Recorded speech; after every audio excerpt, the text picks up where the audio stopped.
Come to order. It is Monday, April 25th, 2022. It's 9 o'clock in the morning in the Kerr County Commissioners Court's down session. If you would, please stand for the prayer and pledge, which will be led by Commissioner Harris. Lord, we commit this meeting to you as we discuss the affairs of Kerr County. We ask you, your will be done. Enlighten us that we may know how you want us to accomplish our task. We desire your glory and blessing in all we do. Please give us a little rain to help diminish this drought we're in. Amen. Amen. I pledge allegiance to the flag of the United States of America and to the republic for which it stands, one nation, under God, indivisible, with liberty and justice for all. Please be seated. As we begin this morning, I ask everybody to please turn your phones to silent or vibrate or off so that it doesn't interrupt the court proceedings. The first thing we've got today is public input. We do this at the beginning of every regular meeting. This is for topics that are not on the agenda. If the item is on the agenda, then we ask that you wait until that agenda item is called. Is there anyone that would like to offer input to the floor? Okay. There being none, we'll proceed on to Commissioner's comments. Precinct 1.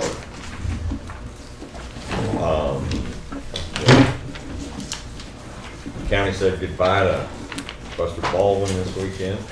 Guy who sat in this chair many years, amused us, angered us, made us laugh, and made us proud we live here in Kerr County. So God bless his family. And I'm with everybody else. I'm just looking forward to a little rain, being hopeful. The map looks good for this weekend, or for this weekend. Precinct 2. We had a good Easter fest. Everything came off this time. Kudos to the Center Point Volunteer Fire Department to make sure everybody felt safe today. Good time was hit by all. Good. Precinct 3. Just a little bit of an update. I know that our Hood Country Regional Public Defender Office has been in the news on again. We talked about it a little bit here. And some, in my mind, it'll be coming to the courts, all the commissioners' courts in the 5 counties that participate in the future. But as a positive thing that's happened is that we've been so successful, as we mentioned before, that people wanted to join us from the South primarily. Went back and forth a lot of different points of view on what we should do and how we should do it. And the oversight committee met last week and came up with what we think is a good solution. It'll be going to all the commissioners' courts. The 5 counties that make up the current one will continue 5 counties. We will submit the grant again. The 4 counties to the south that wanted to join us, they will maintain or continue to be themselves. But as part of that, we're going to recommend moving the administration of that from Kerr County to Medina County. And our chief, John Bull, will, under a contract, help that other PDO get off the ground and get started. It's kind of a compromise all the way around. We think it's a positive. The oversight committee does, and it'll be coming to all the commissioners' courts with more details in the future. But the only reason I really brought it up today is because it's been in the news a lot, and I know rumors going out of what's going on and changes, and that's in a nutshell what we're doing. And we'll discuss it a lot more in one of our future agendas. Okay. Sounds positive. Well, Precinct 4. other than agreeing with Harley and everybody else in this room, we need some rain. And hopefully everybody continue their rain dances. It looks like we got a chance today and the next few days, so we need it. We needed that. Also, I attended the Duck Derby on Friday in Ingram. It was a great fundraiser for Ingram ISD, the elementary school, I believe, was the main beneficiary of that. So anyway, that's all I got. Very good. Okay, moving on, let's go to the consideration agenda. At 9 o'clock, we've got 1.1, consider, discuss, and take appropriate action to authorize the Kerr County Commissioners Court to obligate the American Rescue Plan funds for projects including but not limited to the new county-wide communication system for the Kerr County Sheriff's Office and volunteer fire departments. This is, I think, the fifth time this is before the court. This is the time that we are asking for a vote to authorize us to obligate the funds so that we can continue discussing this communication system. So we've got 6 people who have signed up to speak. So we only allow 6. So the first person on the here is Gail Johnson. We ask that you go to the podium. Okay. We passed out your handout. Yes, I did. We have that. Okay. And so that the people at home can see and hear you, we ask that you address us from the podium. Back With the there. camera. Oh, sorry. Yeah, no, No problem. no. I think this is your first time here. I don't remember. This is my first time here. Thank you for allowing me to speak. Well, we don't bite, so just relax. I'm a new resident to Kerrville and Kerr County as of August of last year. I live at 12, my name is Gail Johnson. I live at 1260 Victory Lane, and I'm very happy to be here. While my attached comments reflect brief knowledge of the meeting purpose today, I make them with profound respect for those who step up and assume leadership positions of service. Kindly receive these comments with this in mind. At this point in time in our world, the availability of media information provides symptoms of little faith in the political differences of leadership at all levels of government. As humans, we fight to protect what we believe, especially our creations. The restoration of faith begins locally, and the importance of faith in those who serve causes me to believe it inadvisable to accept funding from the federal government at this time and continue listening and working for the peaceful and most effective way to address all the needs of the county.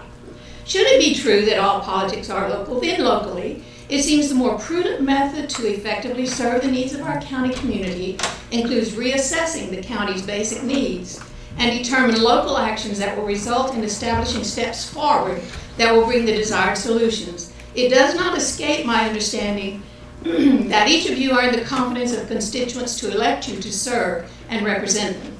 Each item presented to the court requires an enormous amount of time and expertise you must call on to further educate and inform yourself on each request and proposal presented. My personal belief includes our ability here for problem solving at the local level far exceeds seeking federal help. We know the needs of the people, our people. We have questions. How urgent is each need? Does our county community already possess the leadership and various skills and expertise to accomplish the desired outcome without depending on and accepting federal help? Is every project an imminent time frame for achievement and development, or would a more prudent, less time-sensitive approach achieve a better outcome for the constituents of Kerrville County? What are various scenarios we can explore to maintain local control? Will these considerations lead to further understanding and ameliorate the process to a more peaceful approach?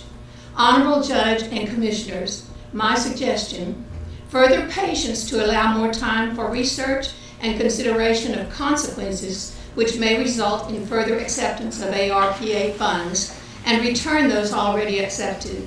My belief that further understanding and sharing facts, i.e. page and number included in APA documents, including any and all specific federal government rulings that may or may not reduce our freedom to self-govern Kerr County, will result in successfully bringing us together in our desire to do what is best for all who call Kerr County home. A peaceful home requires patient listening and consideration. Thank you for the opportunity to hear and address you. Thank you, Ms. Johnson. Very well done.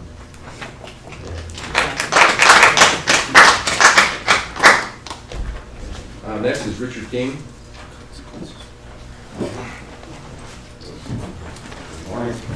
Good morning. I'm going to try to get in the 3 minutes, hopefully I can.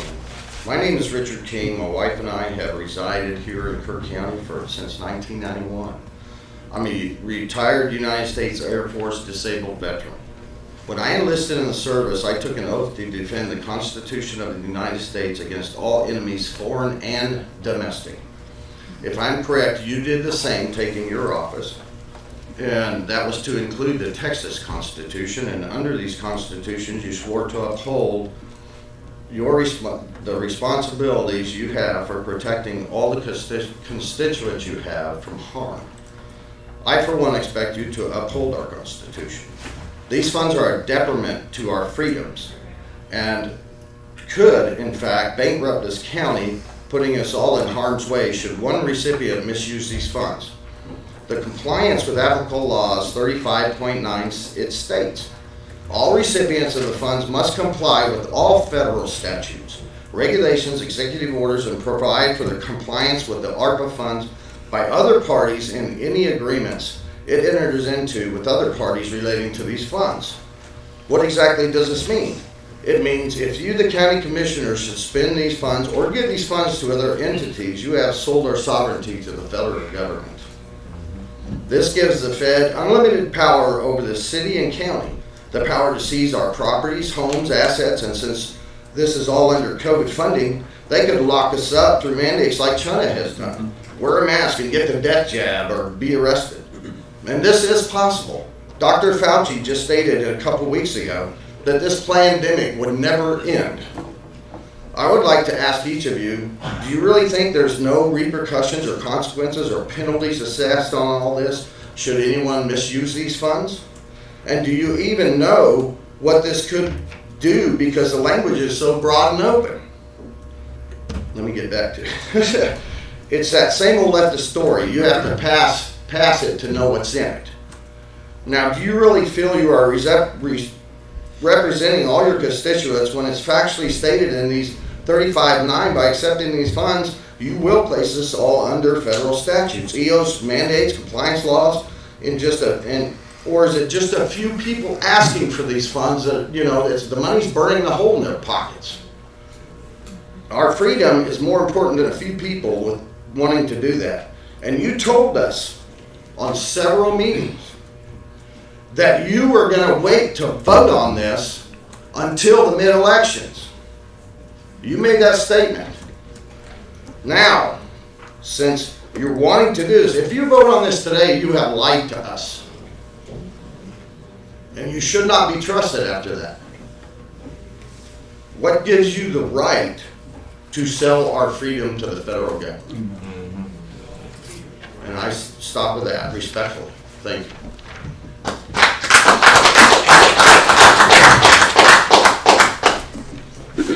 Marcia King.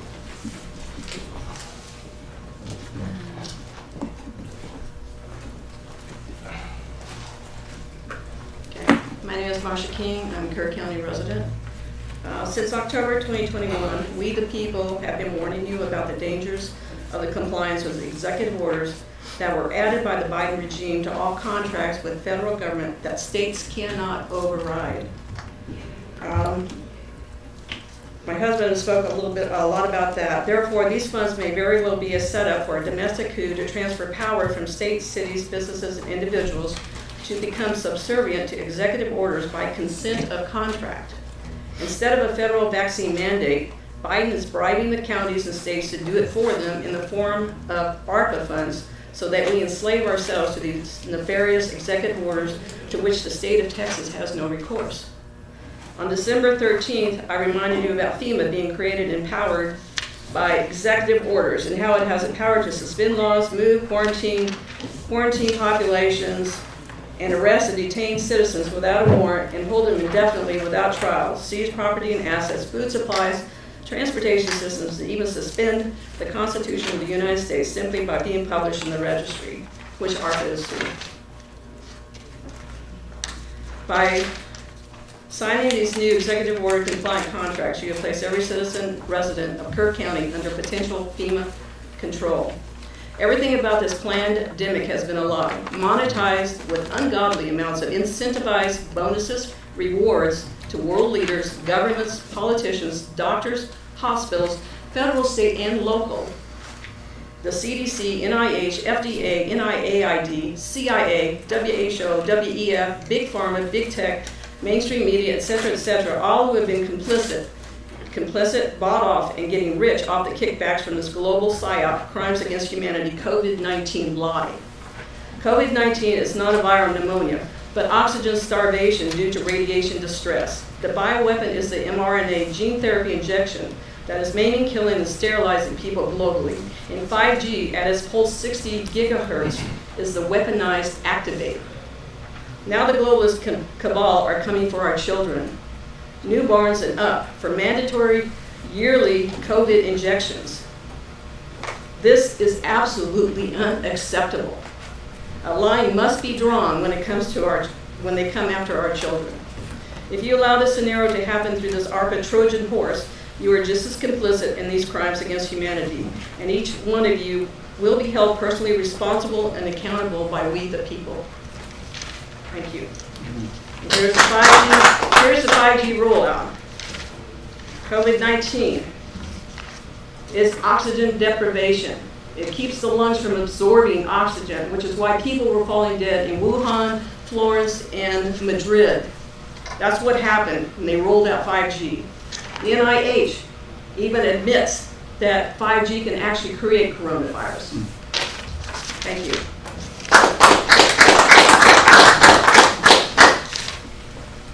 Next is Bethany Puccio.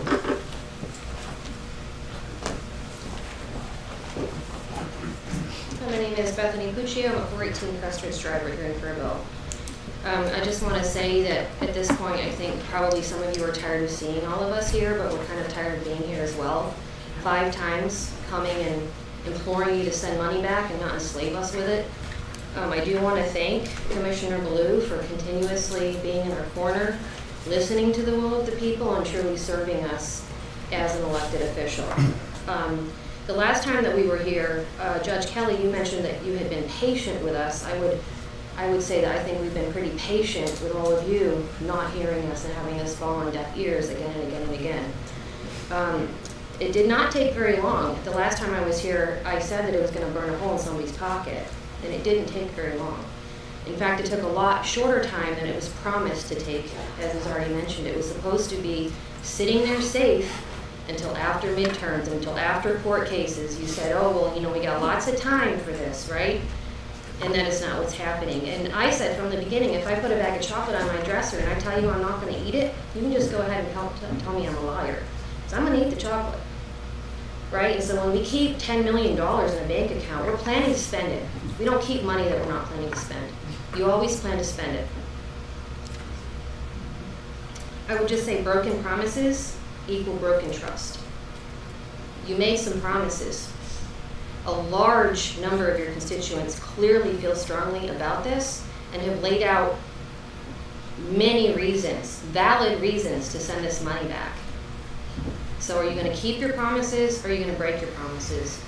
Are you going to build trust, or are you going to break trust?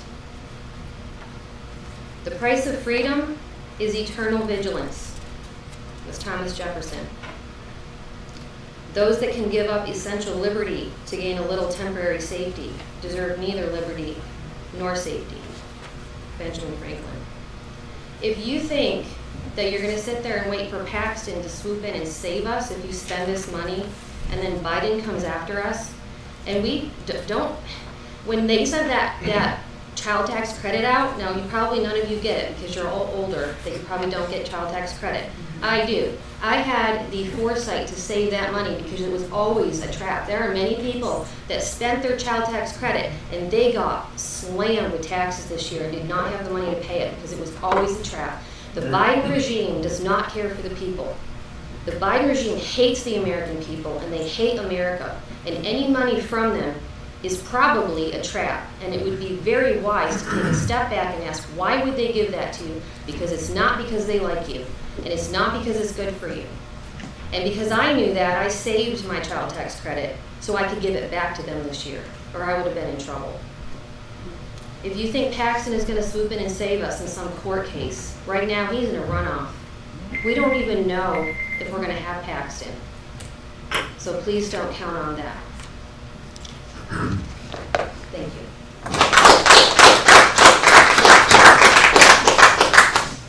Gary Hall.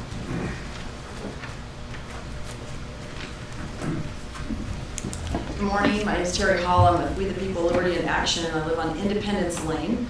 No irony there, in the county. I have to ask, why are we here today? The last time you brought this up, you essentially promised not to spend the ARPA funds until the court cases have been worked out and the unconstitutional executive orders hopefully overturned. You said if there was any obligation to these unconstitutional executive orders that you'd send those funds back. Commissioner Harris even said that we were in no hurry. We had plenty of time to ride this out to see what happened. But we predicted then what you do, and the only reason to hold on to the money is to spend it. And so here we are. $10 million is not worth suspending our freedoms. Naturally, you found a worthy recipient of the funds, our sheriff's office. We of course want them to be fully equipped. They need to fight the escalating crime in our county, largely due to the border crisis and the economic downturn causing many to become more desperate and brazen.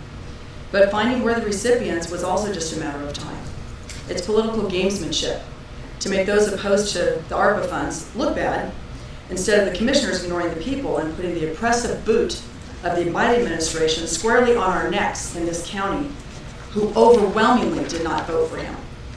Our sheriff's office needs should be taken care of with our existing county tax revenues. You haven't even started the budget workshops yet for the next fiscal year. Now's the time to move those funds around to make sure our needs are taken care of. Law enforcement is one of them.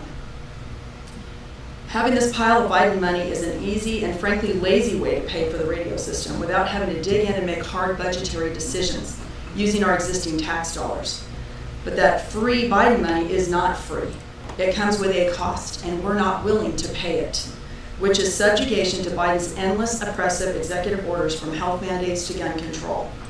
Every county resident is feeling the pinch of these high gas prices, skyrocketing food costs, believe me, at my house with 10 kids, and the highest inflation ever recorded. Your constituents have to dig into their own personal budgets, make deep cuts and tough decisions every single day just to survive this administration. Yet this court seems wholly unwilling to do the same thing as they contemplate how to spend other people's money. We elected you to be conservative, to reflect the values of our very conservative county, to protect us from unconstitutional government overreach like we're almost seeing daily from the Biden administration. Find another way to get our sheriff's deputies what they need, because taking these funds have very specific strings attached that are unacceptable encroachment and that ultimately makes our sheriff's jobs harder, which is to enforce unconstitutional actions by an out-of-control federal government. Don't accept a penny of these ARPA funds. The cost is just not worth it.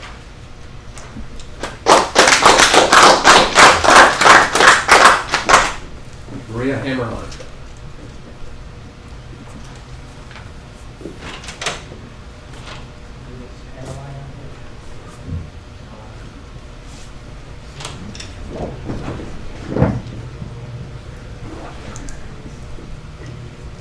So we don't lose time, let's go ahead and squeeze in the initial one, Rich Paces.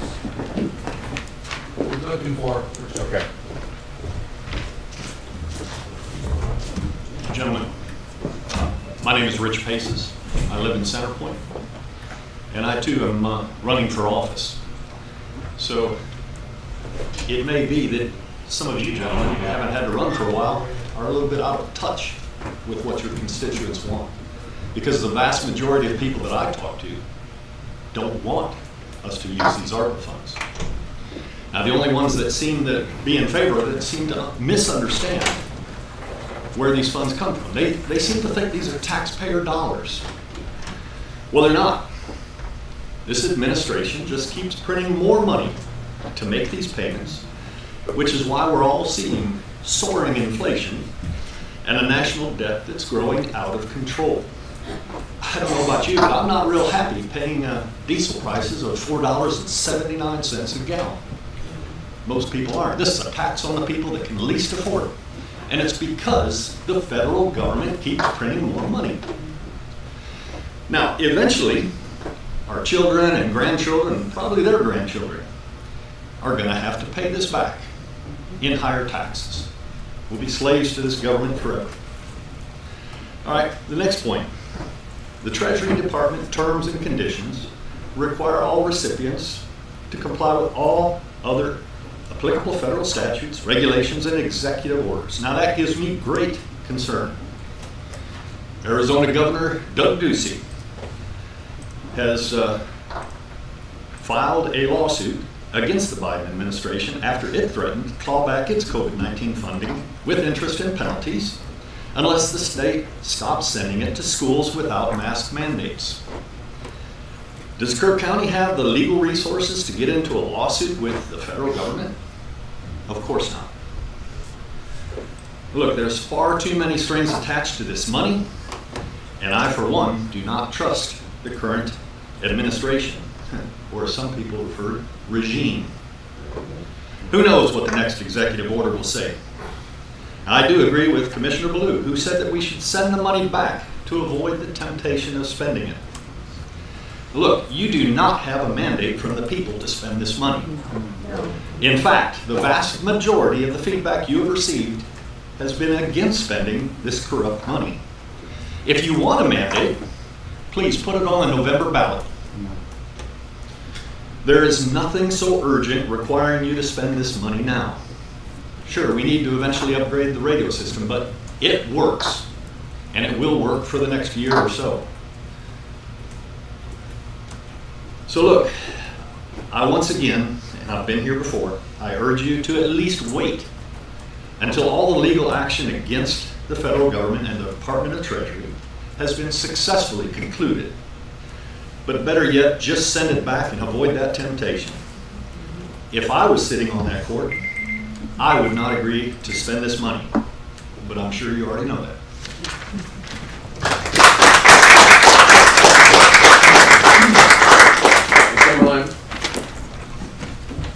Hello, my name is Maria Hammerline, and I'm a citizen here in Kerr County. My husband and I have been here, we've owned property for several years, and we've been here living permanently now for 2.5 years. What I wanted to bring up, I don't have any prepared speech, but I just wanted you to reflect on the famous words of a former statesman that a people who do not look, are not cognizant and do not reflect on the past are doomed to repeat it. And I would have you look back to 1939. There were many things that were going on in the world. There was a cabal, if you will, then. There is now. All the dominoes, all of these pieces, these blocks, building blocks, are moving into place. And so what happened? Chamberlain went to Germany, right? The man was an idiot, okay? But we have a similar situation going on in Washington, D.C. We have treasonous individuals carrying out the destruction of our nation. And I am appalled that people do not see what's going on. You have all these powers, foreign powers, China. You have Mexico, who's made a deal already with these powers. They're all throwing lots in, just like they did with Jesus at the cross. They're throwing the lots in because they want this piece. If someone wants the road, listen, we're in an extremely dangerous situation, and if we do not play it right, well, you know what happened. Europe was destroyed, and if it hadn't been for God, we would not be here. So I would just have to, caution you. Look at history. Look at what happened to those governments that collaborated, because that's what we have right now, and we don't want to be those people on the other side, the annals of history, with the label under us, collaborator. And that's all I have to say. Thank you.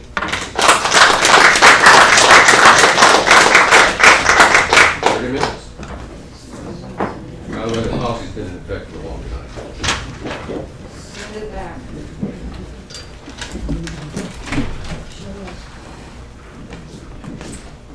Yeah.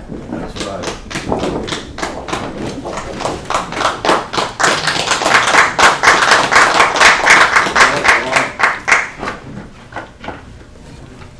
Okay. I have a couple comments. And I share a lot of the opinions that I hear today, but very little was actually talking about the money. We talked about World War II, we talked about inflation, we talked about government spending, we talked about a lot of things. But what this comes down to is the language in the grant that says executive orders. That's what people are really, that's the gist of what we're talking about, is that the language gives some feel the administration power to do basically anything because it talks about executive orders. Those that know me know that I look at a lot of facts. I do a lot of research up here. I have for years. Let me read a couple of other grants that we currently have. The court has. It's not a grant. It's not a grant. Doesn't make any difference. The same thing as accepting federal funds.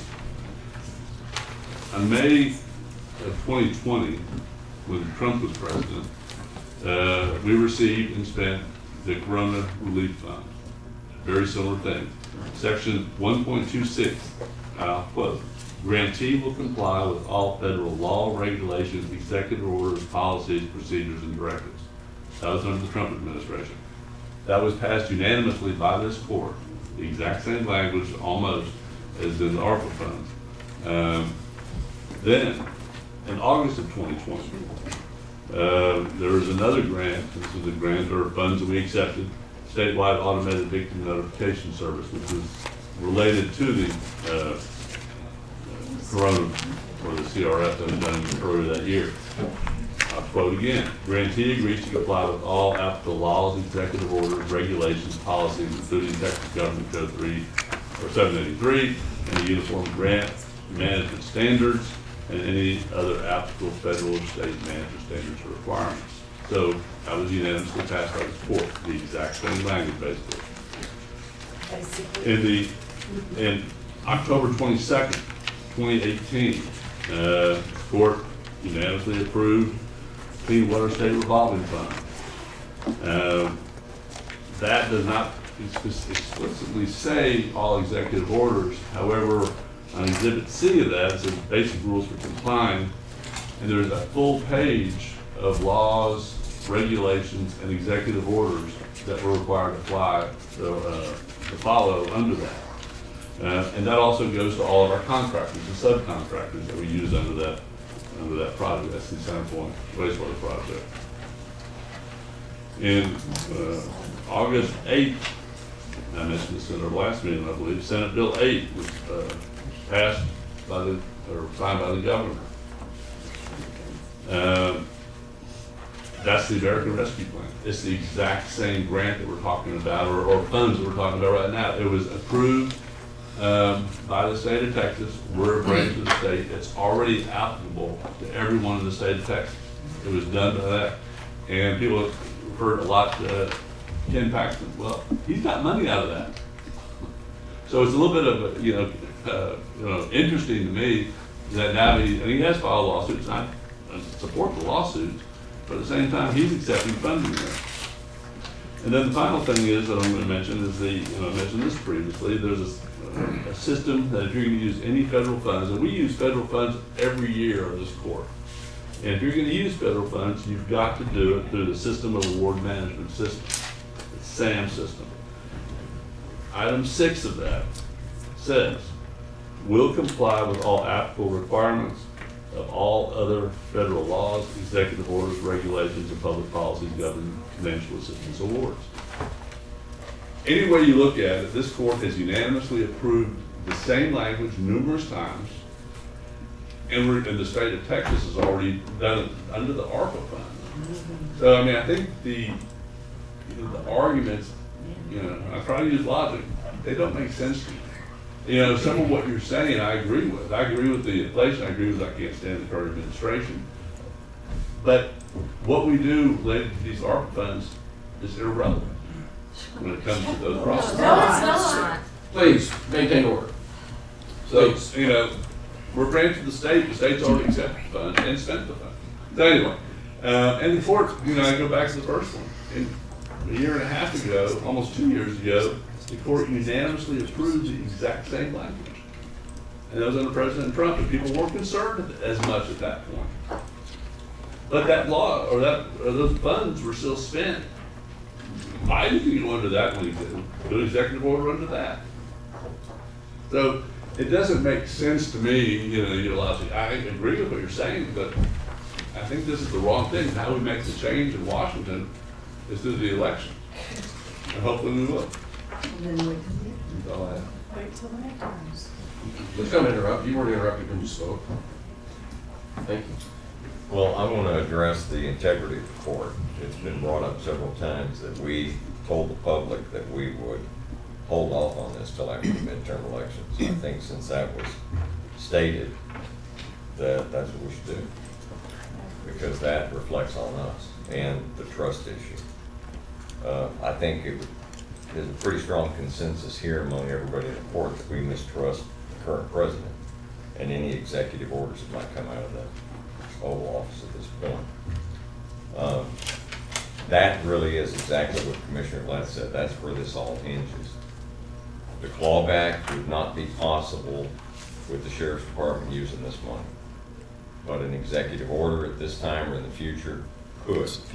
We've already seen this current administration try to use the CDC for the mortgage moratorium. That got pulled back. So when you heard it, did you think it was a little crazy? The CDC was going to tell you you don't have to pay for your rent? Yeah. A little crazy, isn't it? Yeah. And then you have OSHA, and they're going to implement a vax mandate. We had the president telling us everybody would be got out of Afghanistan. That was another lie. Half the time you can't understand him, and when you can, you recognize a lie. So we have an open border right now. I don't trust him. He's apparently making deals with the cartels, as far as I can tell. Somebody's bringing all those people here, and he's making sure that they get across. So the distrust of Biden is pretty well ingrained in this county. As Ms. Hall pointed out, this county carried heavily for Donald Trump and against Joe Biden. Here's the other thing about this in a practical matter. There's no need to hurry on this because the equipment is not available. And we heard both parties that put forward the presentation tell us that they can't get the equipment. It's not available. There's nobody that knows when it'll be available. They can't make any promises about completion of the project because of availability of the equipment. And the current equipment works, which has been pointed out. So that mitigates the sense of urgency. And finally, I would say this, that we never even investigated leasing this stuff or found out if there's a lease program. In which case, we might be able to afford it without messing with this money at all. So to enter into an agreement with a lease, the way we have with all of our county vehicles, and for the exact same reason. Those vehicles age out, there's wear and tear on them. You don't want them anymore. Every department can enter into that lease agreement. I don't know that we ever investigated that at all. So I would say that we postpone any kind of decision on this till we at least know if there's agreement like that available, and that we keep faith with the people of the county who had depended on us to wait till after November. And the third leg of that stool is the equipment's not available anyway. So. Motorola pointed out in that presentation that they would. If you're going to speak, Rich, we'll go. Yeah, I like your suggestion, Harley. Rich faces again. Motorola did point out that they had a zero interest opportunity to finance all those handheld mobiles, which is $152 times $8,000. So yeah, I think it's worth investigating whether you can lease this equipment from them. And I want the Sheriff's Department, I want it to be clear, I want the Sheriff's Department to have state-of-the-art stuff. Not because it's the cool new stuff and not because it makes life easy, because I don't have to do this on my radio. See, this is what we're talking about, doing that on the radio. That's really what we're talking about. That's right. So I know it goes further than that, but we live in a world of convenience. Everything has to be really convenient. The next time we look at this, it may be that it's a voice command system that says switch to 19. I mean, it really is that simple. So I'm thankful that we have what we have. We've been through some emergencies lately. We go through emergencies every year with flooding and fires and all kinds of things. And I want them to have the very best equipment they can to protect all of us. But I don't know that I want to enter into this at this time. And I really think we ought to at least investigate, see if it's available to have a lease program.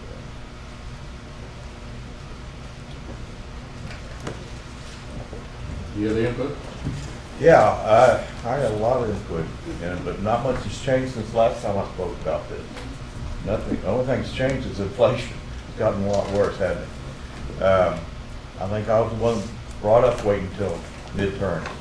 I brought up that we need to wait for some litigation, see if it's changed significantly. It hadn't.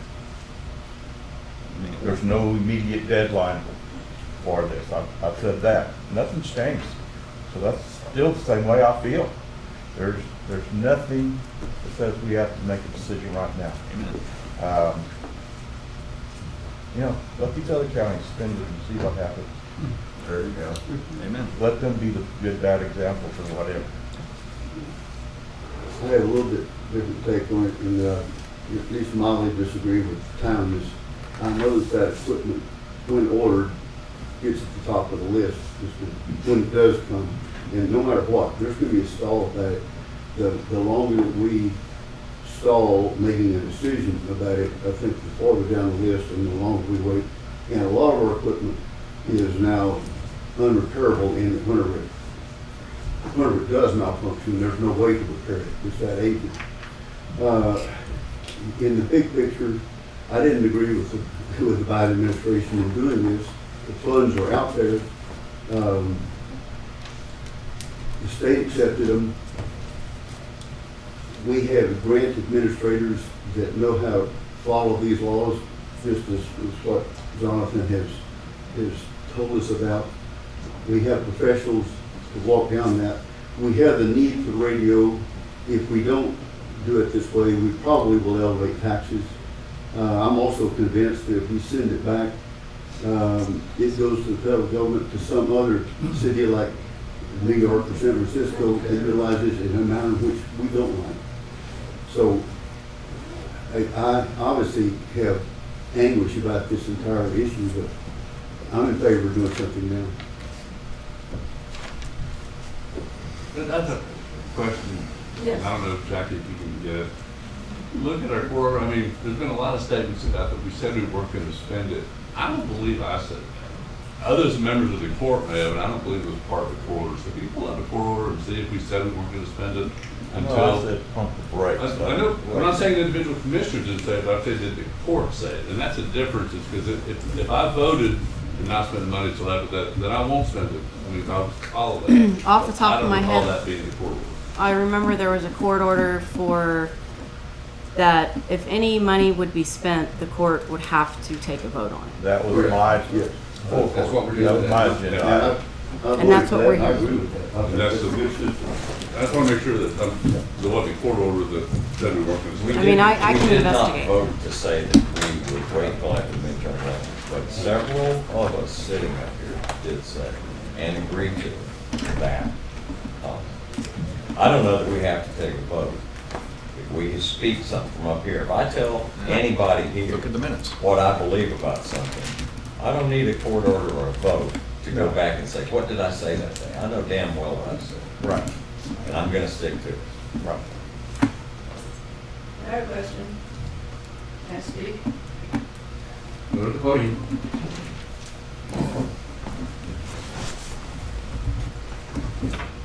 Marsha King. Yes, Mr. Les, you brought up prior contracts and stuff, but none of those contracts were tied to mandated vaccinations, which the Biden administration is doing with this ARPA money. And plus, you have to realize that Biden, in conjunction with the Khazari Mafia of Ukraine and the CCP, is in the process of destroying America from within. And you guys need to realize that this is happening. And I want you to really take stock of what you're saying, because, oh, well, yeah, all these other EOs before, they were never tied to mandatory passports and vaccinations and tracking of people and all of this. So please consider this. Thank you.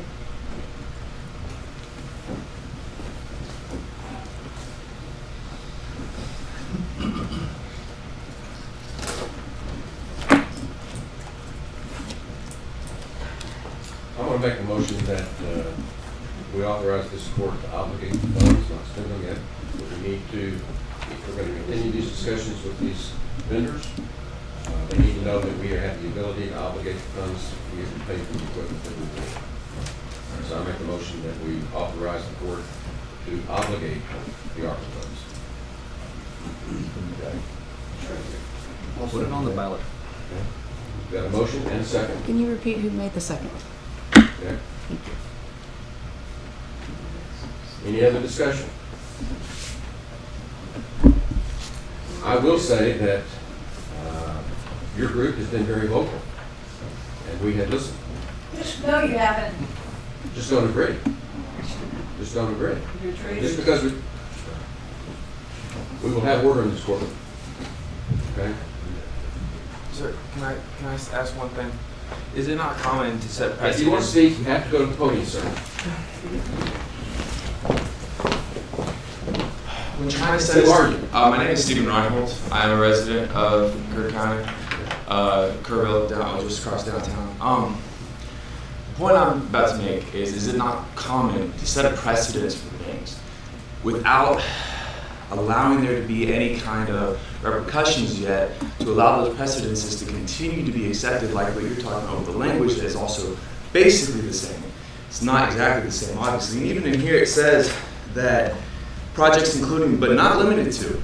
So what is the not limited to part? We don't know. You're only talking about the radio equipment to make any of us who disagree with this sound like we don't support police officers, which is not the case. So again, it is very common to set a precedence for something without showing the actual repercussions of that. So that way people will continue to accept that very thing until it is time to set those repercussions, like what we're doing with the Biden administration. Yes, all that similar stuff had similar language and all that, and no repercussions came. We also had better administrations. But does it not make sense to start softening us and getting us used to accepting these things, accepting this money that any human being is going to be very tempted to accept? Why wouldn't we want to accept money? So it's going to be setting a precedence for us to then finally, when we accept one that we shouldn't accept, like the mandates that they're putting on us now, like forcing us to take vaccines, forcing that, not allowing people into their schools, and they're going to start taking their children away. And if you think that that's not going to happen, it is. They're already doing it in other states with other vaccines about people not accepting their kids in the public schools and stuff like that. And if you can't because you're not vaccinating your children, I mean, they're setting the precedence right now, and now they're going to start implicating the actions. And that is the problem here. Yes, we've accepted this before, but look at what they're bringing along with it now. And that is what we're all worried about. And we all have done our research too, sir. Just because we're not commissioners does not mean we're not educated. It does not mean that we don't do our research. And it does not mean that we're not aware of what's going on. Thank you for your time.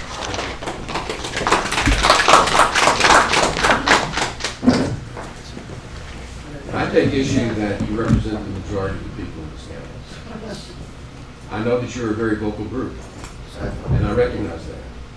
But the vast majority of the people that I've come in contact with on this issue understand that this is something that would greatly benefit the county and have asked us to authorize the obligation of these funds. That's my experience. So with that, is there any more discussion? Those in favor of authorizing the Commissioner's Court to obligate the ARPA funds, raise your hand. Those opposed, raise your hand. 3-2, motion carries. And with that, we're going to move on to the rest of the agenda.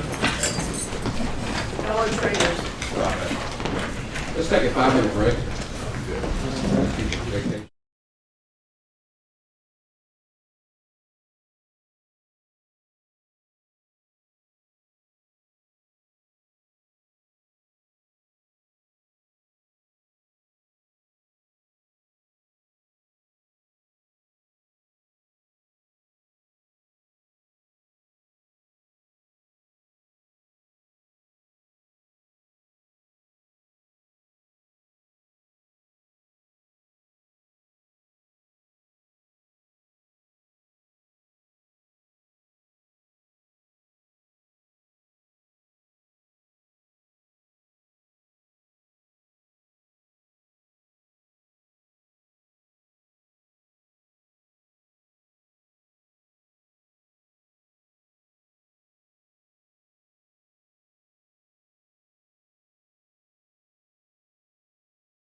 Come to order, please.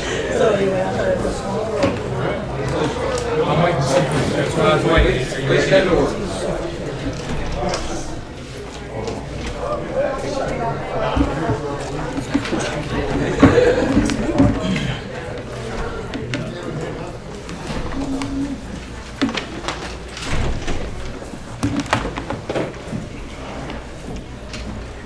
Next item on the agenda is item 1.2, consider, discuss, and take appropriate action on a request to use Flat Rock Park to host a high school cross-country meet.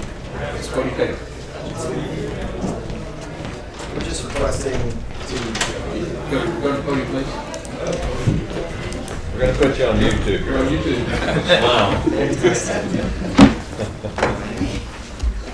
We're just requesting to use Black Rock Park to host a high school cross-country meets on, right now, our dates are, I believe, August 19 and potentially September 9, 2 Fridays this fall. We would need the use of essentially the whole park.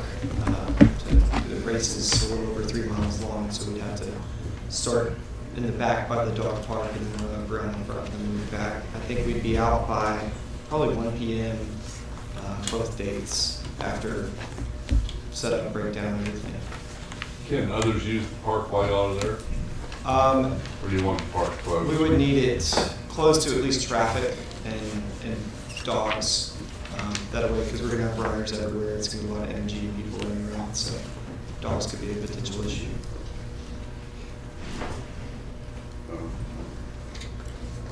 I'll move for approval, but ask you to coordinate with our maintenance department, signage and things of that nature. For who to coordinate? I apologize. Shane? Yes. Right here. Shane Evans, right here. Yes. We were speaking earlier. Second. Got a motion and a second to approve the use of Flat Rock Park to host a high school cross-country meet on August the 19th and September the 9th. Correct? Yes, sir. Any discussion? We do have our dynamic sign we can put out there, coordinate the bridge if we get that. Okay. You may ask them about It's it. probably a week in advance that the dog park will be Right. closed part of that day. Yeah, I get calls frequently about closing the dog park. Yes, Just give notice. Yeah, the last couple of times we've had the signs out a month to 2 weeks before, ahead of time. But, a lot of times people do not read the signs when you put them out. Put that trailer sign. No kidding. Shane, if you can get that trailer sign from Kelly and then the Road and Bridge. Okay, those in favor, raise your hand. Unanimous. Can we have Ms. Bond here? Let me go ahead and call 1.3 and 1.4. Just take you to lecture and leave you there for a while. Consider, discuss, and take appropriate action on a request to hold Summer History Camp 2022 in the Union Church Building from June 6th to Friday the 10th. Then 1.4 is to consider, discuss, and take appropriate action to request to place yard signs on the lawn of the Kerr County Courthouse in May for Mental Health Awareness Month. Ms. Bond. Thank you.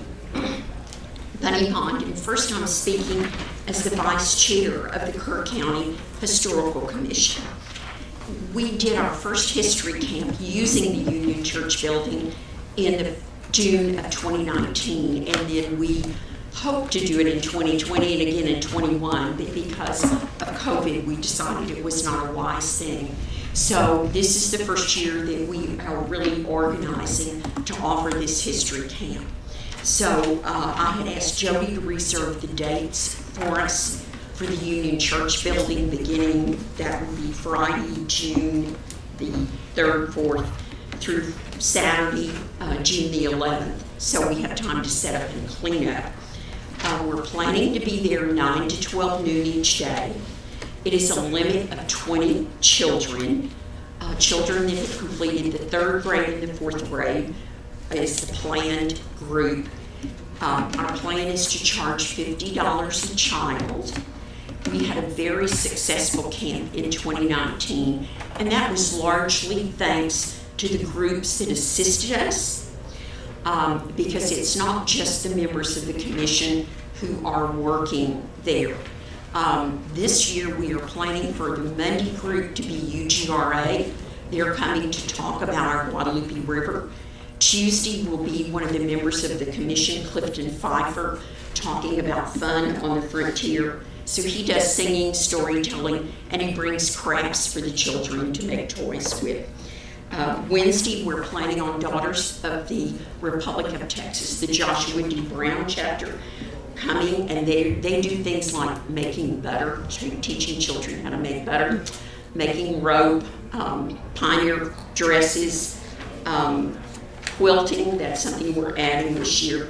Thursday, our plan is, again, one of our members, Julius Neinhoffer, will be doing ranching, and he brings a lot of tools and talks about what it is to ranch in the county. And then Friday will be former Texas Rangers coming, and that was a very popular event day back in 19, simply because of the activities they bring. Because they set up like a basic kind of a tent for the kids. One of the men brought straw bales and horses' heads, and I can't tell you how popular it was with the kids to learn to rope. They really loved that. So that's our plan, again, for this year. And we very much appreciate the use of the Union Church building, not just for our meetings, but also in order to host this camp. And I do want to say thank you to the commissioners, because it is well noted by the Historical Commission that we have a new floor in the Union Church building, because we really had to do a lot to avoid all the splinters in 2019 with little kids. And we also appreciate the new roof. We note the new roof, and we appreciate that. Thank you all for taking care of that building and making it so available to people to use. Are there any questions? I'm looking for approval. Second. Got a motion and a second to approve the whole Summer History Camp 2022 in the Union Church building that first week of June. Any other discussion? Yes. I went in 2019 and watched for about 30 minutes, snuck in. I was a little older than the rest of them, but, and also, I think I got one child in there at the last vacancy they had, and he had a marvelous time. So it's well worth it. And concerning the floor, I did see a lady get her high heel shoes stuck in the holes. So it wasn't just the kids we were worried about. Okay, those in favor, raise your hand. Unanimous 5-0. Thank Ms. Bond, while you're there, let's go ahead and talk about mental health awareness month. Okay, moving on to item 4, I want to introduce Willie Morales, who is also on the board of National Alliance on Mental Illness, Kerrville, with me. And what we're requesting today is that beginning on May the 1st, we be able to place some signs on the southwest corner of the courthouse. Some signs facing water and some facing Sidney Baker. Now, we are aware that Monday, May the 30th is the Memorial Day celebration, and we can take the signs up before that. My question is there a limit to the number of signs you all, sometimes I see like 50 or signs or more out there. I don't know, do you all have any preference for, we have 25 signs and we're going to place some at other places in town. But we would appreciate being able to bring awareness of May as Mental Health Month. NAMI Kerrville has been active in Kerr County since 1989. We've been a small group, largely family members who have children with mental illness. We have done numerous things to publicize the needs in the county. And as many of you all know and are reading, the needs of young people has simply grown exponentially. So we would welcome the opportunity to be able to place our signs there. A motion and a second to approve May's Mental Health Month, Mental Health Awareness Month. Yes. And motion includes to authorize them to place signs before up here. I don't think that it matters either, the number of signs. We've had as many probably as 50 or 100 signs.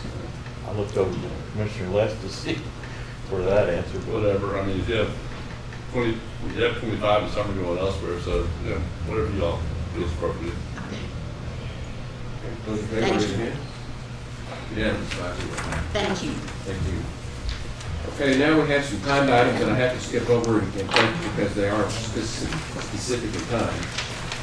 Let's go to item 1.11, which is to consider, discuss, and take appropriate action on a variance request from section 5.01F, building setbacks for Kerr County subdivision rules and regulations. Is Mr. Buckle here?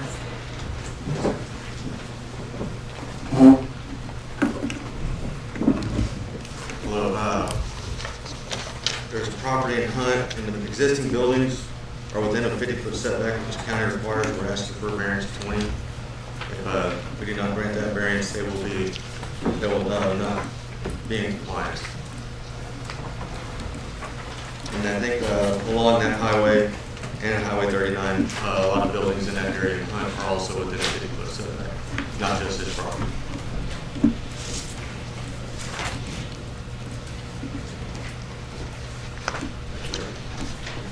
Judge, I can also shed some light on this. I've reviewed their application for the variance. They did a really good job of going through our requirements. This looks like this meets all our requirements, and I recommend that the court authorize the variance. Again, it's for a building setback. This is, the buildings are there at the intersection of FM 1340 and State Highway 39. It's been there for 100 years. 25 years, 50 years, long time. Right. They weren't in, there was no issue with them being where they were because at the time they went in, there were no building setback requirements. But they're not going to move the buildings. They don't plan to do that. But they are trying to subdivide the property.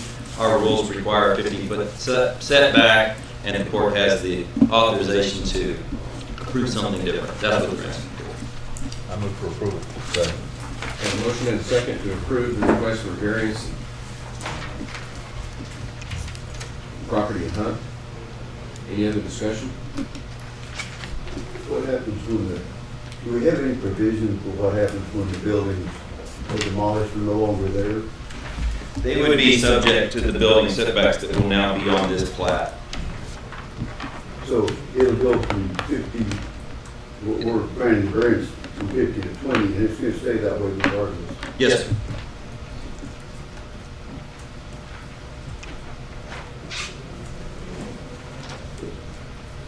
Any other discussion?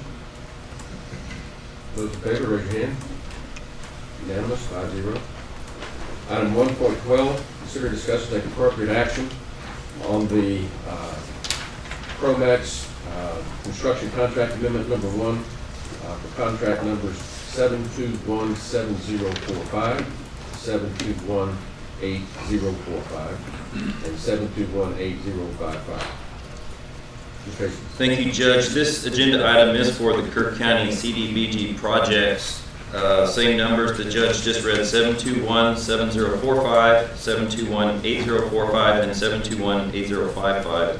It's the Centerpoint East Kerr County sewer improvements. This is where we get low to moderate income folks connected to the sewer project. The Office of Rural Affairs issued policy issuance 20-01, which are federal provisions for Section 3 of the Housing and Urban Development Act of 1968 requirements that they made effective July 2nd, 2021, and it does affect these 3 contracts.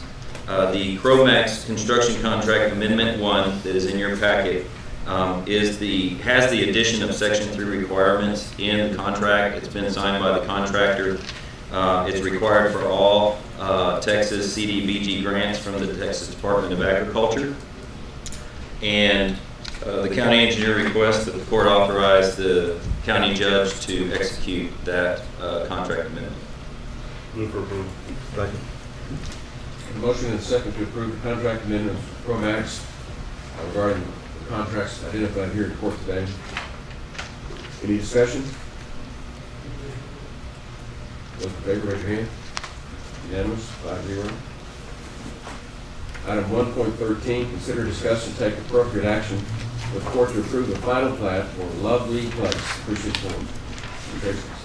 Thank you, Judge. This proposal creates 2 residential lots on a well tract along FM 479 in Mountain Home, Texas. Lot 1 will be 5.02 acres and Lot 2 will be 2.00 acres. The well tract will be 0.04 acres and it will be accessed through a waterline easement and an access easement. The well tract is a requirement of headwaters in order for that well to serve those 2 lots. Both lots will front FM 479. However, TxDOT requires both lots share access as shown on the plat.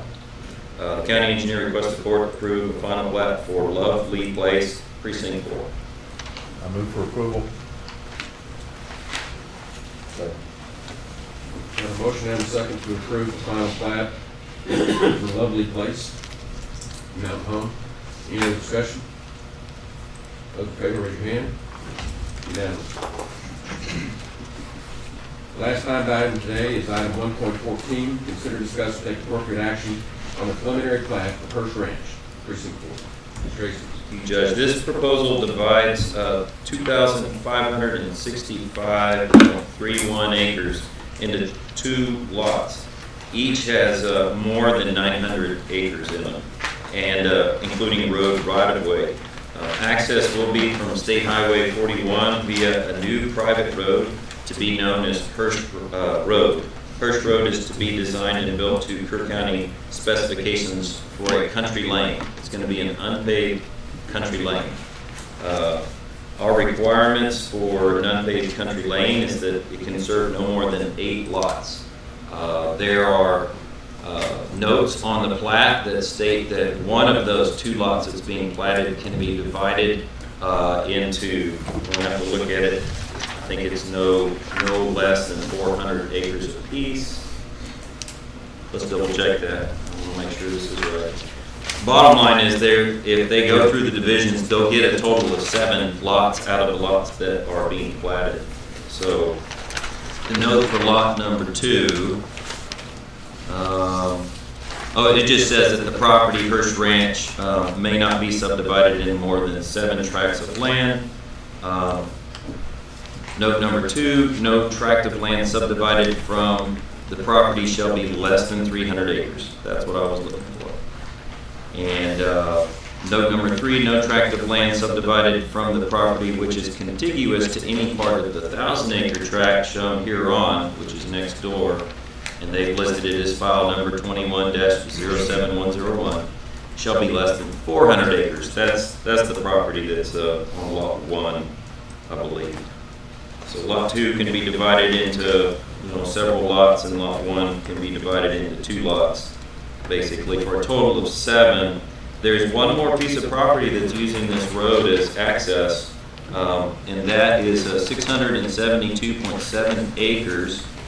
It's the remainder of 5,500 acres from Shriner 4 to the YO4 Ranch. It's file number 17-02688. That happened on April the 7th, 2017. And the concern right now is that this preliminary plat as presented, they're not ready to do a final, but they are ready to do a preliminary plat, which is what you're looking at. Again, unpaved country lanes can only serve 8 lots. This makes an 8 lot, but they don't have control over that lot.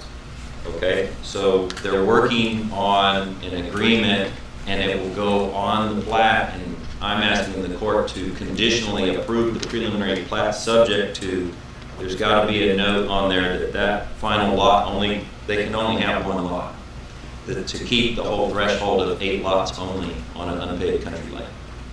And I've talked with Lee Vogel about that, and he says that his client has got that worked out and that they will put that note on the final plat. So basically what we're doing is that 8th lot, that's the Shriner property. Yes. Is going to agree to have that road access only in 1 lot. They can carve something out. They're not going to keep the whole 5,500. They're going to make 1 lot. Right. I think their remainder is 672. Yeah, and we've got Kevin Myers is here. Kevin, do you want to address this at all? I'd be glad to. That'd be great. Yeah. Yes, sir.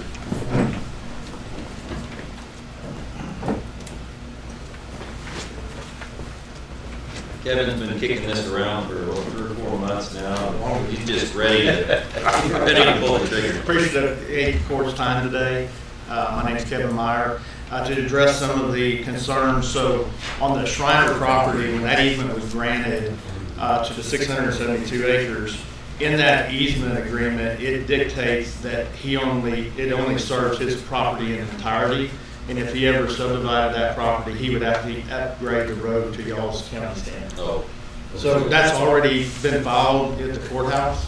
Additionally, the deed for the entire 2,500 acre tract that this road is splitting, in that deed also had a restriction of no more than 7 tracts that 25 acres could be divided into. So the deed's already, are redundant to what we're proposing in this current plat. And also, this is actually going to be a paved country land. Oh, it is to be paid? Yes. Oh, very good. A lot of thoughts going into this. I move for approval. Second. Okay, we've got a motion and a second to approve the preliminary plat for Hurst Ranch. There's one more item on it. Okay. There's 5 low water crossings proposed on this, and there are engineers here to address that and ask the court for approval of those low water crossings. John Hewitt, engineer. Thank you, John. John Hewitt. There's 5 crossings that Charlie mentioned that we would put concrete crossings on. 4 of those are very minor, small drainage areas coming in. One is a studied floodplain area. We've done a detailed floodplain study for that. In the 100-year event, that gets to be almost 3 feet high on that crossing right there. So we're requesting that we be allowed to put low water crossings, concrete pavement across those areas. Do we know what the height would be for, say, a 5 or a 10 or a 25-year storm? Yep. Most of them are about a foot or a half a foot. They're very minor. For the large one, for a 5-year event, that would be 1.8 feet deep. So, I mean, it's a wide, shallow, less than 2 feet.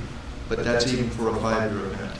And then that will all be paved in concrete, all of the low water crossings? That's correct. With culverts? Correct. All? One of them does not. 4 of the 5 do. One is a very small area, but 4 of the 5 do have culverts. Good, they've done their homework. Okay. So we've got a motion and a second. Any other discussion? Those in favor, raise your hand. Unanimous, 5-0. Okay, let's go back to where we left off on the regular agenda, item 1.5, which is to recognize Ashley Batters for the honor of being invited to speak at the Texas On-Site Wastewater Association Conference in Galveston held last month. Ms. Dawson. Yes, good morning. I would like you all to help me recognize Ashley Batters. She was asked to speak at the Texas On-Site Wastewater Association Conference held at the Moody Gardens in Galveston, Texas in March. Being asked to speak at this conference was an honor and benefits our county by shining a positive light on Kerr County and the Environmental Health Department. Ms. Batters and her department's consistency in providing excellent service to the citizens of this county by maintaining a great work ethic and high standards within the department should be commended. I would like to invite Ashley to share a summary of her presentation. That's okay. Thank you. Thank you, Jennifer. So back in February, late February, I was contacted by the executive director of the Texas On-Site Wastewater Association to speak at this year's TAO conference on the basics for authorized agents and designated representative. And March 9th, I co-spoke with another DR from the Trinity River Authority about comparing our departments and how we administer the OSSF program for our counties in front of an audience of about 200 plus people. It was a very good experience, and as a director of our OSSF program here that oversees a county that's exploding in population, it was really good to be able to connect with other DRs and directors from the OSSF community. And I feel that this collaboration was very beneficial for myself and our department as we are moving forward in the future in a growing county. and it was an honor to be able to contribute to my profession in that capacity. And briefly mention one last thing. Last Thursday, I was invited onto Kerr podcast to come and speak about my role with the community and how we serve, our program serves the community. And just wanted to give a shout out there to Kerr podcast and what they're doing there, and bringing awareness to the community on different services, whether you be elected official or running for office, or a public utility company or private business owner. They're inviting guests on to just kind of bring awareness of the services provided to the county. So that's all I have for y'all, and thank y'all for listening. Thank you. Congratulations.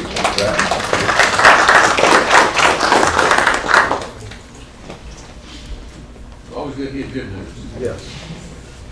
1.6, consider, discuss, and take appropriate action to approve the contract with the Ameritex elevator. St. Evans. Morning, gentlemen. And it's time to get our elevator at 550 building on a contract. We can start getting ready for maintenance or inspections on it that's required. And that's what y'all would approve that contract. I don't think Heather had any objections to it or anything. Just maybe I just had a couple of changes. Two changes. Move for approval. Second. Got a motion and a second to approve the contract with Ameritex Elevators. Any discussion? I just want to know which precinct that's in. 3. I noticed Jonathan jumped on that, so I wanted to point that out, that the elevator's in precinct 3. The stairs are in one.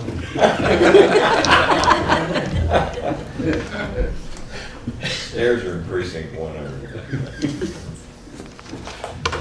A lot of people don't understand our inside humor here. But this courthouse actually sits on precinct 1 and precinct 3, inside this building. That walkway is the divider. So you go and walking across the precinct when you go down the hall. Any other discussion? Those in favor, raise your hand. Unanimous. 1.7, consider, discuss, and take appropriate action on a request to add domain name kerrcountytx.gov for the new Kerr County website. Exactly that. Are we going to switch on? No, not right now. Could have more than one. We'll have more than one. Things will be redirected internally. It's going to facilitate this move. I move for approval. Second. Got a motion and a second to approve the new domain name kerrcountytx.gov for our website. Any other discussion? I wouldn't understand if I asked the question. Yeah. If you go to the old website, it'll redirect to this. If you use this, it'll redirect. It's Exactly that. Seamless. It's amazing. Those in favor, raise your hand. Unanimous. Item 1.8 is to consider, discuss, and take appropriate action to appoint a member of the Commissioner's Court or a designated person to perform an investigation pursuant to the Texas Health and Safety Code for the purpose of determining if the minimum standards for ensuring public safety and order as prescribed by law will be maintained under the application for permit for mass gathering by the Kerrville Folk Festival Foundation from May 26th to June 12th. And a hearing on the mass gathering permit has been set for May the 2nd at 8:30. We did this before. I recommend Harvey does this. Second the motion. That's the main reason this seat isn't empty today. Okay. That's a tradition we have too. If you're not here, you get appointed. I went out there one time and said, I'm the fire marshal, and went through everything, and it's amazing. They have everything taken care of. So, I mean, not that that's amazing, but I'm surprised that they had as much preparation. Really? Well, they're a long ways from me. Yeah, sure. There's very thorough preparation and investigation before we have these events. Yeah. For the public to know. So with that, we've got a motion and a second for Commissioner Ballou to be the official commissioner that investigates and will participate in the hearing that we have on May 2nd. And you make it at 8:30? Okay. Maybe 8:31. Any other discussion? Those in favor, raise your hand. Unanimous. Now, the next item is item 1.9, which is the discussion regarding the resolution of the proposed expansion of the Hill Country Regional Public Defender's Office that I placed on the agenda that you disclosed earlier. And all I would do is reiterate to the public that this was a very amicable resolution. The 5 original counties have stayed together, which was of paramount importance to us. We did not expand with the other 4 counties, but we're going to help them get their public defender's office up and running. We're actually going to enter into a interlocal agreement with the 4 counties down there to allow consultation. Judge Schuhart and John Bull are going to help them get their outfit up and running. So all things, and the other thing we did was we moved the fiscal agency for the TIDC grant to Medina County. I think that's more centrally located. Will they handle HR and all that? Yeah. I like it. We like it too. Now, the other 4 counties, will they be getting a grant like we did? They have a grant. They got a grant at the same time we did. Ours was a little bit bigger than theirs. For those of you that don't know the counties, these are 4 southern counties down there. It's Atascosa, Wilson, Karnes, and Frio. And they started at the same time we did. They haven't had the success that we've had. They were managed by Texas Rural Legal Aid. And so they were severing their relationship with them. And they wanted to have self-governance like we do with ours. And they wanted to come in, and that was going to completely change the dynamics for us. And so we decided to keep our 5 the way it is, the original 5, and help them get the kinks worked out. So that's just the information. And just one other comment, and I brought it up earlier, mainly because get the information out there, we have a bigger audience at that point. But the other thing about this is it's not going to impact our office. We're going to have an office equal to the size of the county concerned in basically the situation. But one thing that does help a little bit is housing has become a little bit of a problem of getting a lot of people that work at our current office live in San Antonio in the community, and it's because they can't find houses here because of the cost. And the same as with Kendall County. So it's a little bit easier with some of the staff and people in Medina County, the housing cost is a little bit lower, and it'll hopefully help that a little bit. We still will have a number commuting into this office, we believe, in San Antonio, but it gives a little bit of flexibility. And the other thing that was really important in my decision to go the direction we did is that John Bull's done a really good job on working with St. Mary's University primarily on an intern program and getting recent graduates into the program. And without working together and kind of helping, we were afraid of the situation of competing for lawyers and staff. And with John teaching them how to work it out, I think that same program with interns and using St. Mary's will continue for both counties. They'll work together on that, or both PDOs rather. I think it's a win-win for us. I think it'll make our... And to flesh that out, one of the problems we had with there's been discussion about the terminations in that office, and it's because the PDOs have been pushing one of those lawyers. And so we wanted to have much more control over how we're going to compete with the 4 southern counties. So by having common management of these offices, hopefully it's not going to deplete us. Nothing is supposed to change here at all. Good. So they haven't hammered out all these details on how that's going to work, but the structure's like that. Well, they've already got a PDO. They've got an office. Yeah. But they're disassociating with Texas Rural Legal Aid. Well, what you just mentioned would mean they need a policy for that, for example. And they're going to use our documents as templates, put together their own. And John Bull will work on their budget to help on staffing and what they need to do, kind of mirroring after our PDO, the Hill Country Regional PDO, shouldn't use the word our, I was criticized for using it, said our PDO. I mean the big our. We call it DPDO. DPDO. It's pronoun. So we're basically going to help them set up with management. They're going to have their own chief and the the other PDO. And the good news is that with this interlocal agreement, they're actually going to pay our PDO for the professional services of getting them up and running. So there's going to be actually an income stream, positive income stream come in by helping those get up on. That'll take some time to get better. So, anyway, I think it's a good move. So moving on to, that's a segue into 1.10, and what this is we all agreed to use this exact language. All 5 counties are presenting this motion this week. So this is the motion that I'm making, which is, says consider, discuss, take appropriate action. I'm going to make a motion to amend the Hill Country Regional Public Defender Office interlocal agreement between Bandera, Gillespie, Kendall, Kerr, and Medina counties to make Medina County the fiscal agent of the Hill Country Regional Public Defender Office effective October 1, 2022. Second. Any discussion? Well, we wanted it to be exactly the same. That's why we worded it this way. Are there, I do have a question. Are there any more of these that are trying to join together this way? Yes. So this is one among how many?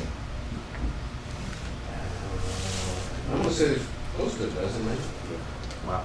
Out there. The State, but it's become a very popular thing, and the state is incentivized. That's how we got this grant. This has been an unfunded mandate for years, and the state's really stepped up to help us on this. But they're promoting the regional concept, and we kind of pioneered this with what we did, and it became the template for how to put these things together. And so what we want to do is not have our neighbors' PDOs coaching our attorneys, because that's what happened. Most of our attorneys went to Tom Green County and set it up out there. Okay, any other discussion? I have just a question. Would you like for me to work on the amendment to that interlocal agreement? Sure. Okay. Okay, then those in favor, raise your hand. Unanimous, 5-0. That takes us down to 1.15. Consider, discuss, take appropriate action to authorize county attorney to report 381 agreements to the Texas Comptroller of Public Accounts required by law. 7. During this last session, House Bill 2404 requires the counties to report our 381 agreements. Also requires the city to do the same for their 380 agreements. And they did not designate who should report those. So Tanya, Jackie, Jody, and I have all kind of gone round and round about who's going to report what, who's best suited to. And I think that I probably am that person, but we only have one. And last week I was reporting it because we got to report it by May 1st. And the last little button I had to click said, you have the authority to report these. So that's why I put this on the agenda, so that y'all could give me the authority to report the 381 agreements. If we have any in the future, I did report the last one, so that it could be on time, so I'd like you to ratify that authority as I make well. a motion to ratify the ones that have already submitted and authorize you to submit them in the future. Okay, thank you. Second. We got a motion and a second to authorize the county attorney to report the 381 agreements to the Texas Comptroller of Public Accounts. Now, will you explain to everybody what that account is, what the 381 is? Oh, the 381 agreement, we have one. Right now it's with James Avery, and that is not an abatement, but refund their ad valorem taxes after they comply with certain things like employment, facilities, expansion. There was a list of things that they have to do to grow the economy. It's a portion of their ad valorem tax. Yeah, some people enter the agreement and don't fulfill it. So. Right. Yeah, This happens. we've had others that haven't, and then we don't give any paper refund of their taxes. But Avery has, I believe, so far. So far they have. I think that during the COVID year, they didn't meet one of them, but they reported that, and so that was taken into consideration. They were very forthcoming. They had. Thank you. Okay. And the last item on the consideration agenda is the presentation of the fiscal year 2022. We need to vote. Oh, We didn't. those in favor of the ratification? Oh, wait a minute. Now, you made the amendment. Commissioner Lutz seconded. That wasn't the same as the actual agenda item. That was acceptance of something else. It says authorize the county attorney to report 381 agreements to the comptroller. And ratify previous. But you talked about one that was previously done. You mentioned ratification. Are we gonna roll that into this, or? Yes. That That's the way authorization I- to include any prior reports. Okay. Thank you. There we go. Okay. Okay. Those in favor, raise your hand. Unanimous. The last item on the consideration agenda is my presentation of the budget. You can see my notebook here. I've given a handout to all of the commissioners on this. This basically is a no new revenue tax rate. Everybody's familiar with the tax appraisals and how they've gone up.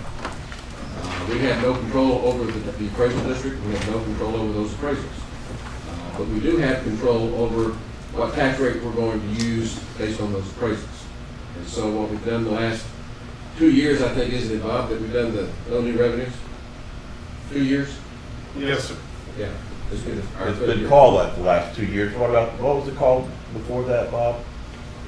The language, no new revenue is what we have now. The Rollback. before that, it was known as the effective tax rate and the rollback rate. Now it's known as the no new revenue rate, which was equivalent to the effective tax rate, and then the voter approval rate. Commissioner Gibson, I do not know the terminology reasons for the changes, but that is, to make it simpler, is what I've been told. I bet. Yeah, after a couple of years, it gets. The forms are quite a bit longer now. It's all designed to avoid being able to develop an elevator speech with it. Yeah. If anybody asks. Well, it takes about 24, doesn't it? Thanks, Bob.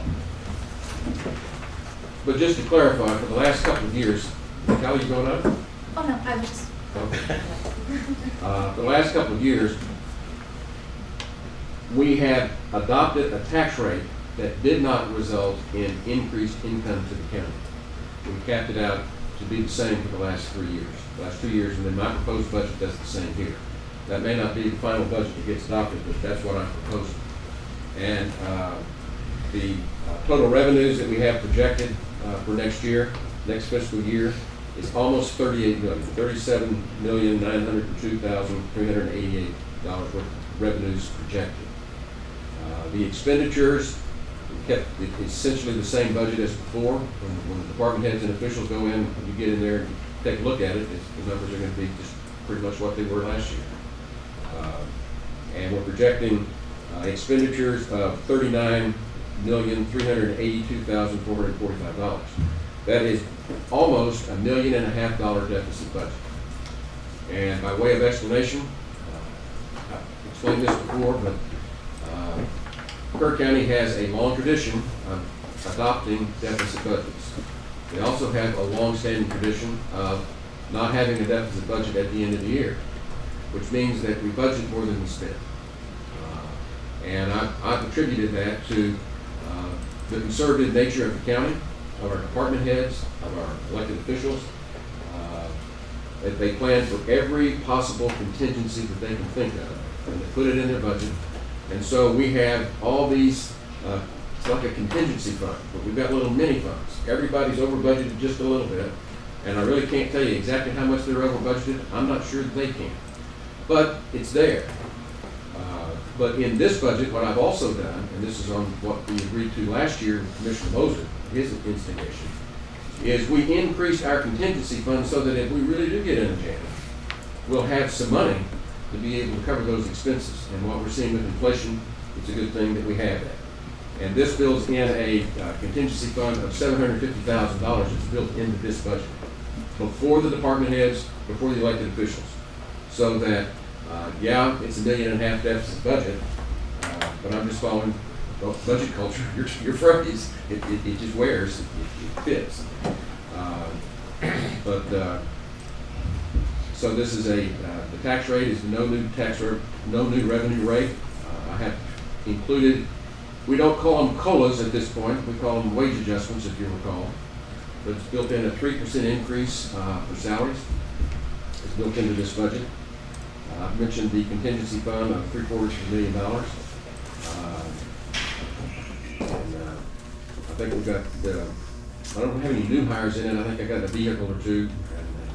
And also that we're going to switch to Encode 10, which is a significant expense that's included in this. What is that? Encode 10, I hate to even try to explain Encode because I don't use it, but it's the accounting program that we use. And we presently have is it 5 digits? We have 2-digit phone numbers and we need 3-digit. So in order to do that, we have to upgrade to the next program. And then we're just big enough that we have to do that. Now, whose budget does that come out of? It's in non-departmental. We all use it to do purchase orders. It's a general fund. General fund. I was going to point out that if you recall our COVID year, which was fiscal year 2021, the return to the fund balance for funds that were not spent. And remember, we had lockdowns. We did not travel for our continuing education. We did not do a lot of things that year. That year, we had adopted a deficit budget, but we returned $4.4 million to the good that we didn't spend. And that, where you find those funds, you look over there at the balance of that fund balance, that's why that fund balance has grown. This year, we don't anticipate anything near that high, probably more like $1 million, of what we budgeted that we think is probably going to not be spent. So that's all factored in to this budget. And a lot of that is related to things that we did not complete, such as the IT capital improvements, some money we didn't spend at the sheriff's office, and some money that we did not spend on the jail.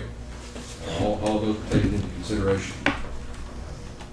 So if you look over there at the fund balance, we're projecting at the end of the year to have a fund balance of $12,921,000, or 44.5%. So now we're talking about a fund balance that basically will allow the county to operate for half a year. So we think we're being very prudent at this point to have that kind of fund balance in light of the uncertainty that we're looking at going forward.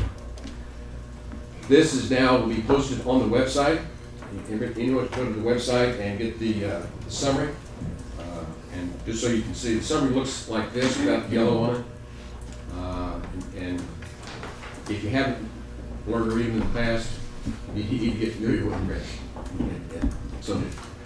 But and what will happen now is this goes on the website, and on May the 9th, I believe, all the department heads and elected officials will be able to go in to Encode and see the budget and see the allocation to their specific departments and offices.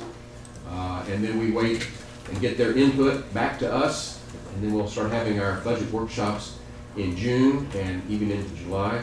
By the end of July, we will probably finalize the budget. And I think our appraisals come in what, less than 2 weeks, Bob?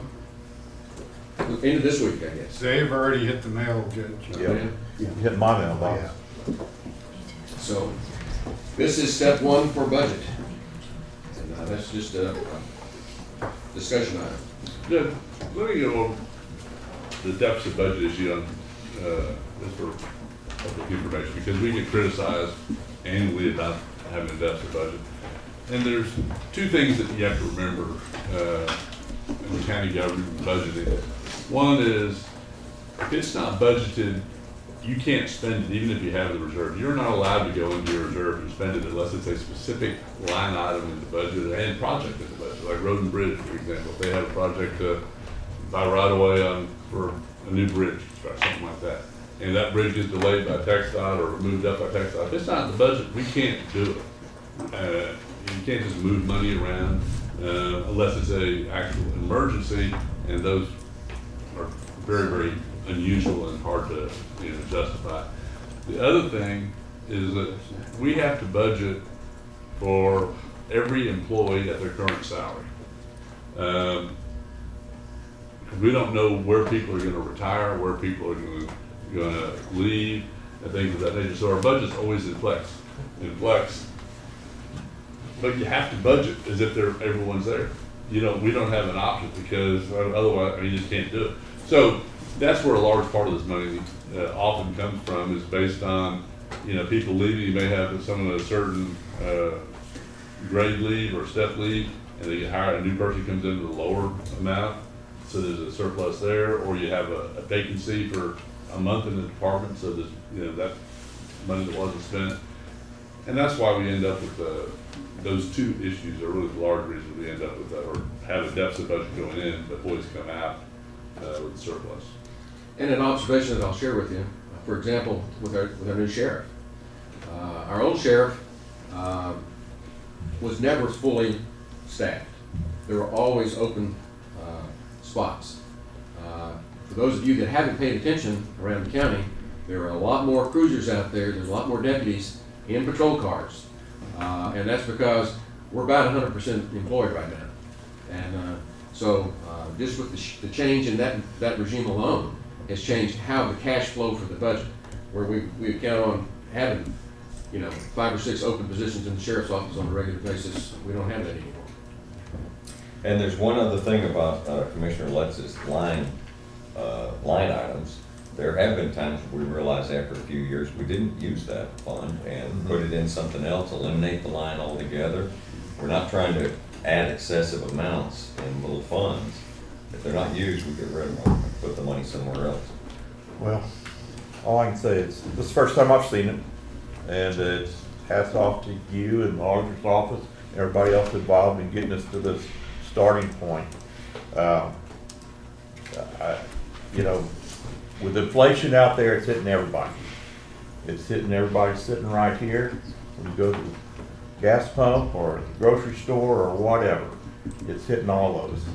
And to have a COLA already built in, because our employees of the county or taxpayers as well, they feel it. I would say to our department heads and elected officials, please be conservative when you come to us. Let's think of our taxpayers, our neighbors out there.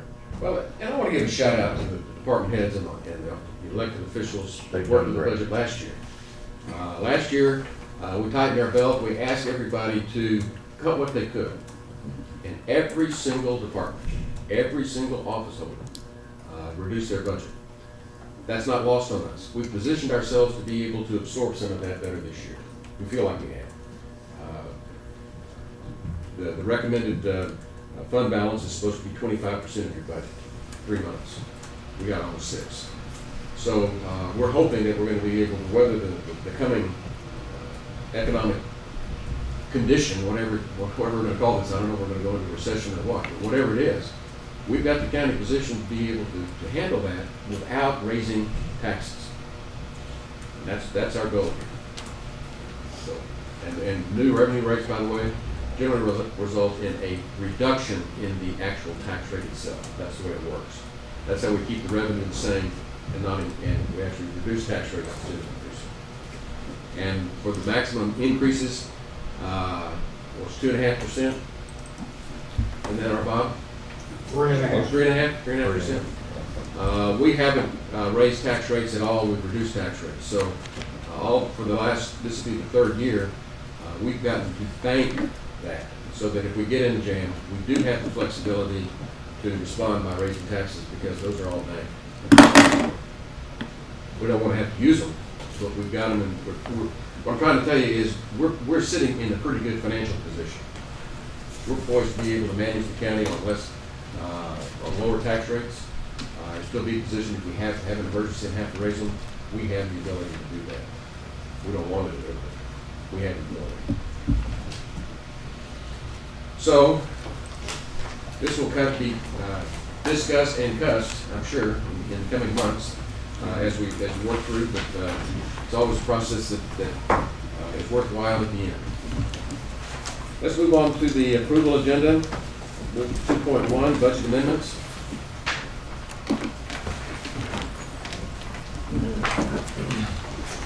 Good morning. You should have a loose budget adjustment request.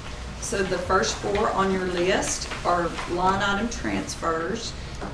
We've had an increase in the employees, which is something that's based on the number of employees has gone up $33 from when we were looking at it during budget time, so that's just a line item transfer.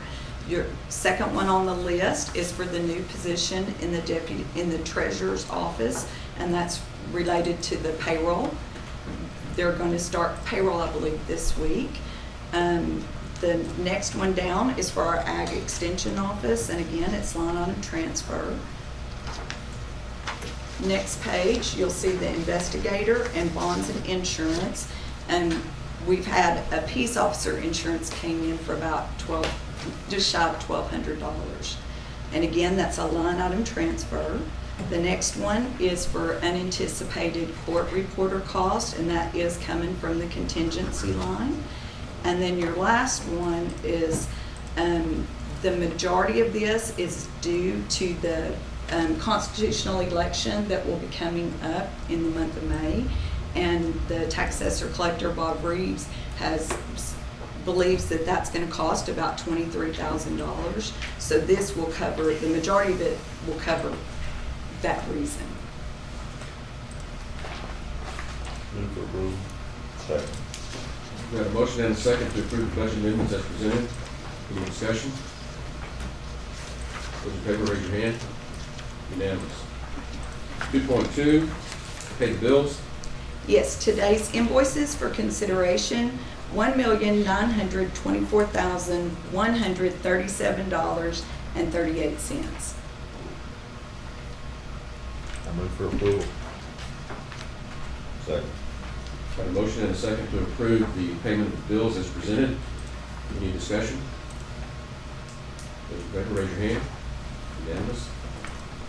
2.3, late bills. There are not any. 2.4, auditor reports. There are not any. 2.5, monthly reports. Yes, for March 2022, Justice of the Peace, Precinct 4, Bill Ragsdale. Animal Control Services, Director Reagan Gibbons. I move for approval. Second. Got a motion and a second to approve the monthly reports as presented. Any discussion? Those in favor, raise your hand. Unanimous, 5-0. 2.6, court orders. We have our court orders from our April 11th meeting, 39259, 39276, and from our special meeting on April 18th for 39277. And they all would be in order. Move for approval. Second. Got a motion and a second to approve the court orders as presented. Any discussion? Those in favor, raise your hand. Unanimous. Moving on to the information agenda, 3.1, staff's reports from department heads. 3.2, staff's reports from elected officials. And 3.3, staff's reports from liaison officials. Any reports? Well, I want to thank Bunny for staying here with the historical commission and congratulate you on your new position. That's what you get for not showing up at a meeting. Okay, we do have an executive session item today under 4.1, which is a consultation with the attorney. A is the discussion regarding contracts with the city of Kerrville for the library, animal services, airport, fire EMS. And B is to discuss security matters related to the proposed law enforcement communication system.